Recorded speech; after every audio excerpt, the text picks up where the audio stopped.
যদি এই শীতের সকালে গরম গরম ঝুরঝুরে ভাত ভাজা পাওয়া যায় ব্রেকফাস্টে, তাহলে তো দিনটা পুরোই জমে যায়। কি ঠিক বলেছি তো আমি? আচ্ছা, আমার মতন কজন আছো বলো তো, যাদের এরকম শীতে রোদে বসে এরকম গরম গরম ভাত ভাজা খেতে খুব ভালো লাগে? অবশ্যই কিন্তু আমার জন্য একটা কমেন্টে রেড হার্ট ছেড়ে যেও তারা। চলো তাহলে আজ আমি বলবো তোমাদেরকে কি করে এই ভাত ভাজা বানাই আমি। প্রথমেই যেটা করতে হবে, আগের দিনের ভাত কিছুটা বাঁচিয়ে রাখতে হবে। তারপরে একটা কড়াইতে একটু সামান্য তেল দিয়ে একটু পেঁয়াজ আর একটু রসুন ভেজে নিতে হবে। তারপরেই সেই সব সবজিগুলো তোমাদের খেতে ভালো লাগে সেগুলো কেটে দিয়ে দিতে হবে।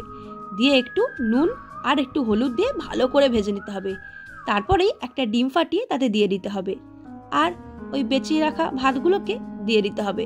দিয়ে ভালো করে নাড়িয়ে চাড়িয়ে কড়াইতে তারপরেই ওটা নামিয়ে নিতে হবে। গরম গরম সার্ভ করুন, এরকম লঙ্কা দিয়ে ডলে খেতে বেশ ভালো লাগবে এই ভাত ভাজা। ধন্যবাদ।